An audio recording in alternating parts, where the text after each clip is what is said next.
Un resumen de la pandemia en 5 minutos, más o menos.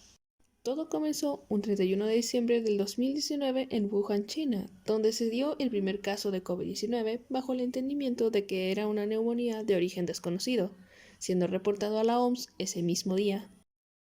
Inicia el año 2020. En 1 de enero el mercado Huanan en Wuhan, nodo primario de la propagación del virus, es cerrado.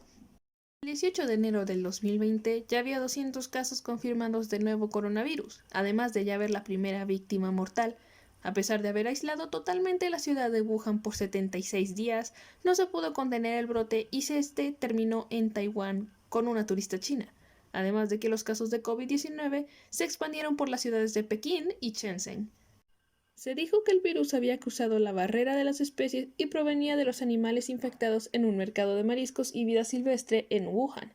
Un análisis de la estructura genética del nuevo virus SARS-CoV-2 mostraba su similitud con un coronavirus CoV-RAC-13 encontrado en 2013 en murciélagos de herradura de una especie Rhinophilus affinis del sur de China, lo cual desencadenó la ira de las personas hacia los murciélagos, culpando a los animalitos de la enfermedad, lo cual no podría estar más equivocado, ya que a quien sí deben de culpar es al menso que se le ocurrió hacer sopa de murciélago. Oh, esperen, es cierto, es algo muy común en China. Sí, sopa de murciélago, una delicia. El que la particular especie de murciélago asiático tuviera un virus parecido al SARS-CoV-2 no significa que los murciélagos en general representen una amenaza de infección para los humanos. Pero como siempre, la histeria colectiva superó a las autoridades y la gente empezó a masacrar a estos animalitos sin pararse a pensar el impacto que podría causarle al ecosistema si erradicaban en su totalidad a los murciélagos. 20 de enero del 2020. Se registra el primer caso de COVID-19 en Estados Unidos y con ello el COVID llega a América. 27 de febrero se registra el primer caso de COVID en México. 11 de marzo, la OMS declara oficialmente la pandemia. ¿Y qué hace México?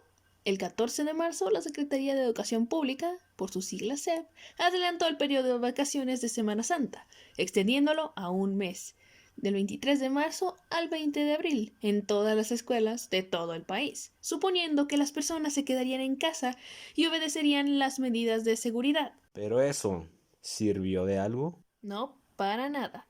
Eso solo empeoró la situación, ya que había muchas personas que no creían que existiese el COVID-19, y así surgieron muchos contagios a lo largo del país. A partir del 1 de abril del 2020 se declara la fase de emergencia en México. 9 de abril del 2020 empiezan las compras de pánico en México, siendo el papel higiénico el producto más adquirido y el que empezó a escasear junto con las mascarillas y los geles sanitizantes durante la cuarentena.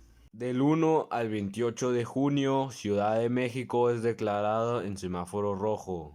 24 de agosto del 2020 inician el ciclo escolar 2020-2021, el cual, debido a la pandemia, será con clases a distancia, mediante emisiones por radio, televisión e internet.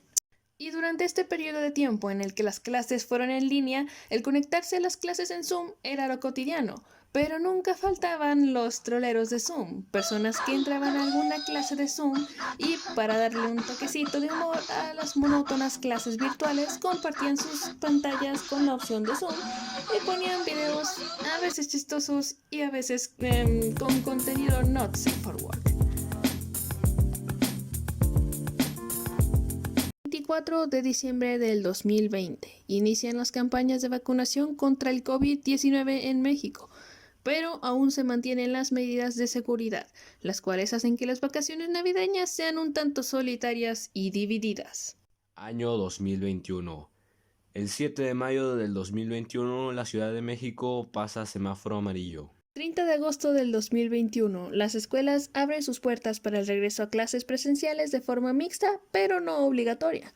Así es como muchos padres de familia deciden no mandar aún a sus hijos, mientras que los jóvenes empiezan a tener opiniones diversas acerca del regreso a clases. Algunos ya estaban desesperados porque los sacaran de sus casas y les gustaba la idea de regresar a presenciales. Otros les gustaba más la idea de quedarse en virtuales porque ya se habían acostumbrado y otros les gustaba la idea pero no sabían cuál escoger porque estaban muy cómodos con ambas.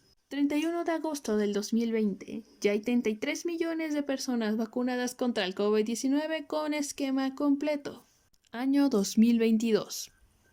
La mayoría de los estudiantes regresan de manera presencial o mixta el 3 de enero del 2022, a pesar de no ser obligatorio. Lunes 31 de enero. Varias entidades han confirmado el regreso a clases presenciales en los planteles de educación básica y universitario, bajo el seguimiento de protocolos sanitarios que ayuden a evitar contagios positivos al COVID-19. Esta vez, ir a presenciales ya sería obligatorio. Y esto nos regresa a la actualidad. Febrero 6, siguiendo con las clases mixtas rotatorias, con algunos rumores de que dependiendo del semáforo del estado, se podrá regresar oficialmente a clases presenciales por completo. Esto fue un resumen de la pandemia en 5 minutos, más o menos.